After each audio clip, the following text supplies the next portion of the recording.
चलिए भाई स्टार्ट करें। आवाज़ आ रही है सभी को? नमस्कार साथियों, स्वागत है आप सभी का आपके अपने यूट्यूब चैनल सरकारी भारत में।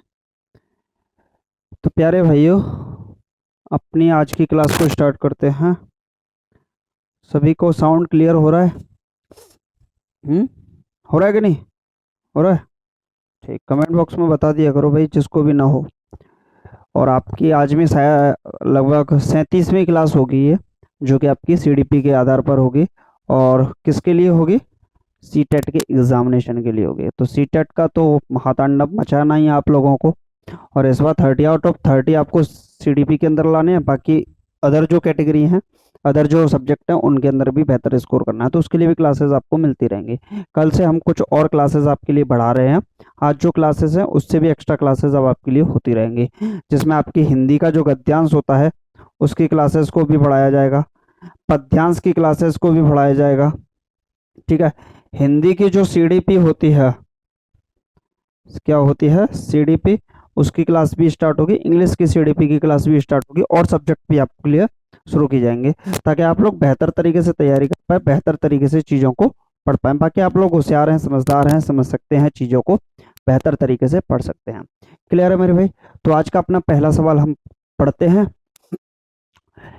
हावर्ड गार्डनर के बहुबुद्धि सिद्धांत। तो हावर्ड गार्डनर ने किसका सिद्धांत दिया था? कभी कभी प्रश्न ये भी पूछ लेता है। तो बहुबुद्धि का सिद्धांत दिया था, मल्टीपल इंटेलिजेंस थ्योरी दी थी, के अनुसार यदि किसी व्यक्ति में दूसरों के अभिप्राय, भावनाएं और व्यवहार को समझने की योग्यता है तो उसमें निम्नलिखित में से कौन सी बुद्धि कही जाएगी? तो मेरे भाई इस प्रकार का अगर प्रश्न आता है तो बहुत अच्छा है। हावर्ड गार्डनर ने बहुबुद्धि के सिद्धांत के अनुसार कितने प्रकार की बुद्धि बताई? तो 8 प्रकार की बुद्धि बताई। कितने प्रकार की बुद्धि बताई? 8 प्रकार की बुद्धि बताई, जिसमें से व्यक्तिगत बुद्धिमत्ता कुछ होती ही नहीं है, अनुभवजन्य होती नहीं, सामाजिक बुद्धि होती नहीं, अंतः वैयक्तिक होती है। यानी कि यहाँ पर तो सीधा सीधा आंसर ही मिल गया। 8 प्रकार की बुद्धियों में इनमें से कोई भी बुद्धि नहीं होती, तीनों में से। यहाँ पर कौन कौन सी होती है? अंतः वैयक्तिक होती है और अंतर वैयक्तिक होती है।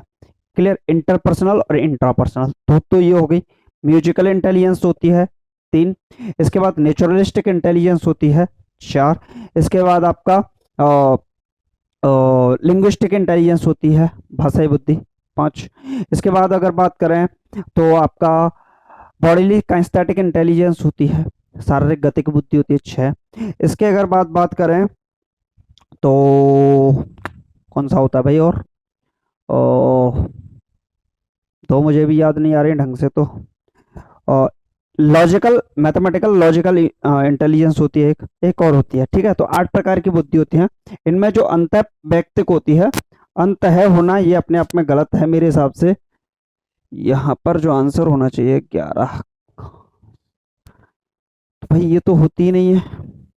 अंत है वैयक्तिक होती है, ये साधु वगैरह के अंतर्गत देखने को मिलती है, साधु वगैरह में। क्लियर?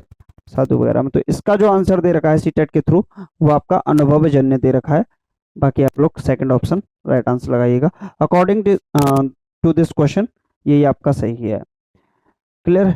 Next question.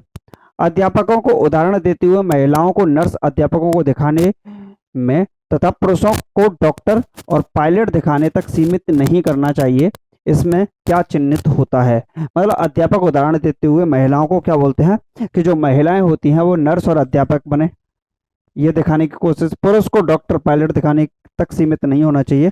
इससे क्या होता है, जो आपका जेंडर रूढ़िवाद देता है, जेंडर स्टेरियोटाइप्स है, पूर्व परंपरागत स्तर जो बने गए हैं, परंपराएं जो बनी गई हैं, ट्रेडिशंस जो हमारे बने गए हैं, उसको शो करने की बात है, जो इसको चिन्हित करता है। क्लियर है? तो सेकंड ऑप्शन सही हो जाएगा, B for Baahubali is the right answer. Clear है मेरे भाई? फास्ट करेंगे, यहाँ पर टाइम नहीं लेंगे और जल्दी जल्दी इन क्वेश्चंस को सॉल्व करेंगे। नेक्स्ट है असर्शन दे रखा है, स्टेटमेंट बोल सकते हो, कथन। बच्चों के भाषाई विकास के लिए प्राथमिक स्तर कक्षाओं में मुद्रित समृद्ध परिवेश आवश्यक है। बात तो ठीक लग रही है। भावनाओं की अधिगम में महत्वपूर्ण भूमिका होती है, ये भी बात ठीक है, लेकिन इससे कोई रिलेशन नहीं बना पा रहा। ये रिलेशन नहीं बना पा रहा भाई। यहाँ पर भावनाओं की अधिगम में महत्वपूर्ण भूमिका है, बात ठीक है। बच्चों के भाषाई विकास के लिए प्राथमिक स्तर कक्षाओं में मुद्रित समृद्ध परिवेश होना चाहिए, यहाँ परिवेश की बात रहा है, यहाँ भावनाओं की, यानी कि ये इससे कोई रिलेशन नहीं बना पा रहा है। लेकिन स्टेटमेंट दोनों ही सही हैं। तो ए भी सही है, आर भी सही है, लेकिन आर ए की सही व्याख्या नहीं करता है। ऑप्शन नंबर सेकंड सही हो जाएगा, क्योंकि स्टेटमेंट इंटरलिंक्ड ही नहीं है एक दूसरे से। क्लियर है? तो चलिए नेक्स्ट क्वेश्चन देख लेते हैं। सेकंड ऑप्शन सही है, B for Baahubali is the right answer. And next question on your screen now, लगाइए मेरे भाई।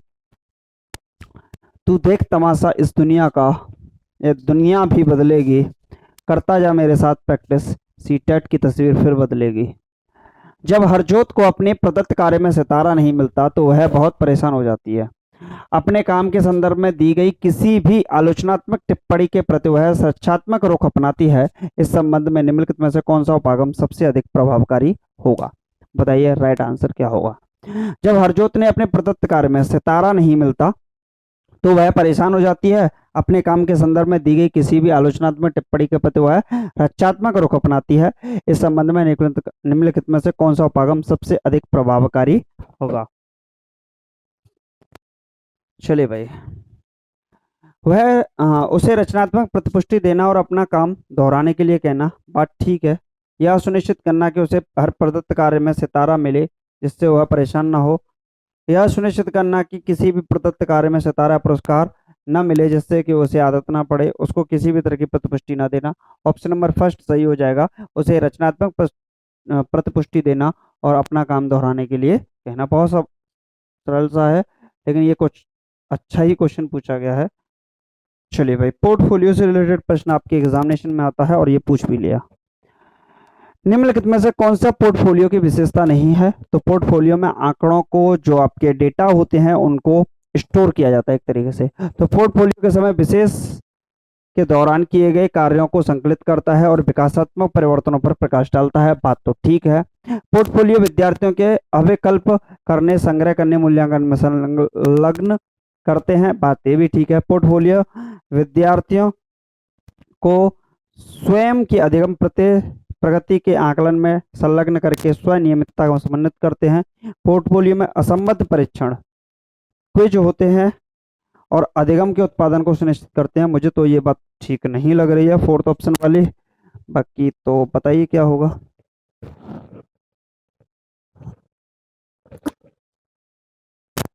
क्वेश्चन नंबर 15 सही होगा। पोर्टफोलियो के समय विशेष के दौरान, पोर्टफोलियो समय विशेष के दौरान किए गए कार्यों को संकलित करता है और विकासात्मक परिवर्तनों पर प्रकाश डालते हैं। क्लियर है मेरे भाई? चलिए नेक्स्ट। इसमें थोड़ा एक्सप्लेनेशन कम दे रहा हूं मैं, उसका कारण यह है कि मैं पिछले कुछ क्वेश्चंस का एक्सप्लेनेशन ज़्यादा दे चुका हूं। सामान्य कक्षा में विशेष आवश्यकता वाले बच्चों को शामिल करने का उद्देश्य प्राप्त करने के लिए अध्यापक को क्या करना चाहिए?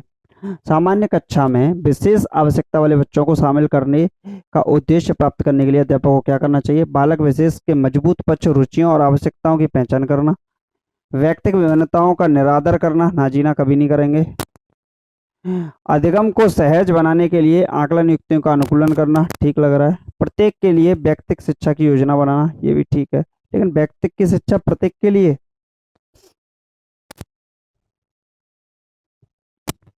ये तो नहीं होना चाहिए भाई। प्रत्येक के लिए थोड़ी बनाओगे आप। तो फर्स्ट सही है और आपका थर्ड सही है, बाकी सेकंड और फोर्थ गलत है। तो ऑप्शन नंबर सेकंड इसका सही जवाब हो जाएगा। देखिए, आप व्यक्तिगत शिक्षा की योजना नहीं बना सकते। इंडिविजुअल डिफरेंसेस हो सकते हैं, लेकिन प्रत्येक बच्चे के लिए आप अलग अलग थोड़ी बनाएंगे कि हर बच्चे को पकड़ के बैठे और हर बच्चे को अलग अलग पढ़ाने लग गए। क्लियर है? समावेशी कक्षा होनी चाहिए। प्रकाश, ध्वनि, स्पर्श और अन्य सांवेगिक जानकारी के प्रति अति संवेदनशील संचारण में शाब्दिक क्षीणता, अशाब्दिक होना, नित्य क्रमों पर अन्य व्यक्तियों को अति निर्भरता और दूसरों से नजर चुराना किन बच्चों के प्राथमिक लक्षण है? बताइए भाई। संचारण में अति संवेदनशीलता, संचारण में शाब्दिक क्षीणता, अशाब्दिक होना, नित्य क्रमों पर अन्य व्यक्तियों को अति निर्भरता और दूसरों से नजर चुराना किन बच्चों के प्राथमिक लक्षण है? तो ये होगा दृष्टि अक्षमता। क्या होगा मेरे भाई? दृष्टि अक्षमता। विजुअली हैंडीकैप्ड बच्चों को बोल सकते हैं। चलिए भाई नेक्स्ट क्वेश्चन। निम्नलिखित में से कौन सी रणनीति कक्षा में सुविधा वंचित समूह से आने वाले बच्चों को शामिल करने के लिए प्रभावशाली नहीं है? कहाँ से? सुविधा समूह से आने वाले बच्चों को शामिल करने के लिए प्रभावशाली नहीं है। तो कक्षा में होने वाली चर्चाओं में शामिल करने के अवसर देना, ये तो ठीक है, तो गलत है। विद्यालय की सभी गतिविधियों में बच्चों की सहभागिता सुनिश्चित करना, ठीक है, तो गलत है।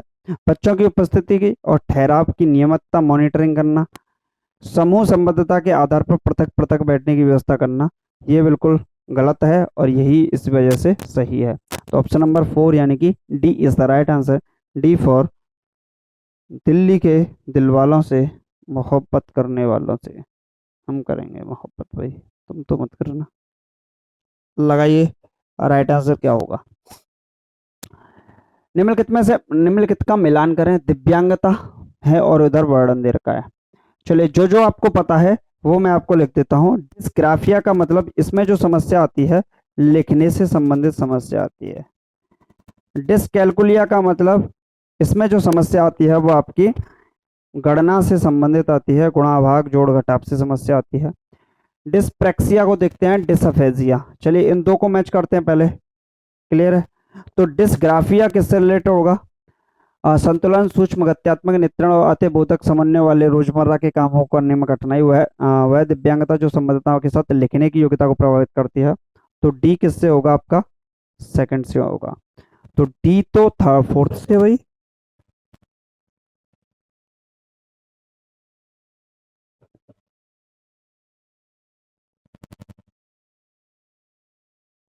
चलिए वह दिव्यांगता जो शिक्षार्थी को गणितीय गणनाओं के आधार पर दक्षता को प्रभावित करती है, तो सी होगा आपका थर्ड से। ये तो गलत है, आंसर कैसे गलत हुआ?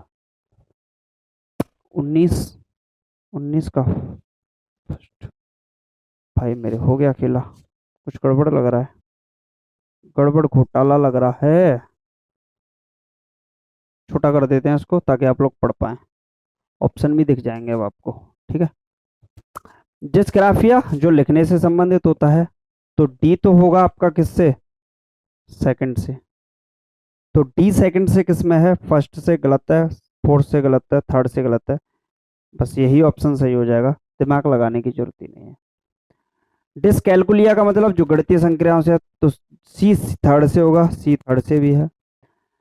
और डिसअफेजिया का मतलब हो गया आपका भाषाई विकास जो होती है, डिसअफेजिया के अंतर्गत आ जाता है। डिस्प्रैक्सिया में वह दिव्यांगता जो संबद्धता के साथ लिखने की योग्यता, सॉरी, वह दिव्यांगता जो संतुलन वगैरह से संबंधित होती है। डिस्प्रैक्सिया सूक्ष्म गतिक बोधक समझने वाले रोजमर्रा के कारणों में कठिनाई, यही सही हो जाएगा। तो कौन सा? फोर्थ ऑप्शन सही होगा। लास्ट क्वेश्चन इस वीडियो का, इसका मतलब वो गलत दे रखा था, हमारे पास जो आंसर था वो गलत दे रखा था भाई, कुछ नहीं कर सकते, सही तो करना पड़ेगा, गलत चीजों को भी सही करना पड़ता है कभी कभी। अध्यापक किस तरह के रचनात्मक चिंतन को पोषित कर सकते हैं? तो क्रिएटिव थिंकिंग को। तो सतत रूप से निगाह रखकर ना जीना, प्रत्येक शिक्षार्थी में निपुणता से कम कुछ अपेक्षित न करना, शिक्षार्थियों की समस्याओं को समाधान के लिए भिन्न भिन्न तरीके अपनाने के अवसर देना, ठीक है। शिक्षार्थियों के लिए बहुत कठिन गतिविधियों का चयन करके उन्हें अनुसरण नहीं कराते। थर्ड ऑप्शन इस सवाल का राइट आंसर हो जाएगा। ये वाला सही था कि नहीं? ये भी गलत दे रखा था उसमें हमारे को, चलिए कोई बात नहीं। थर्ड ऑप्शन इस सवाल का राइट आंसर हो जाएगा। और ये थे आपके 20 क्वेश्चन। अगर कोई क्वेश्चन ऐसा लगा है आपको जो गलत दे रखा हो, हमारी सीट में हो सकता है गलत हो, तो उसको आप लोग कमेंट बॉक्स में लिख दीजिएगा, उसको हम सुधार देंगे अपनी कम्युनिटी पोस्ट में। क्लियर है मेरे भाई? तो आप लोग चैनल को सब्सक्राइब कर दीजिएगा, और कोई क्वेश्चन अगर डाउट लगा है तो उसे बता दीजिएगा, ठीक है। हो सकता है कोई एक आध क्वेश्चन यहाँ पर गड़बड़ हो गया हो, क्योंकि सीट में आंसर कुछ गलत दे रखे थे। बाकी तो जब हमने खुद अपना दिमाग लगाया तो चीज़ें कुछ अलग पाई। क्लियर है? बाकी चैनल को सब्सक्राइब कर लेना और शेयर जरूर कर दीजिएगा। बाकी मिलते हैं नेक्स्ट वीडियो में। Thank you for watching this video.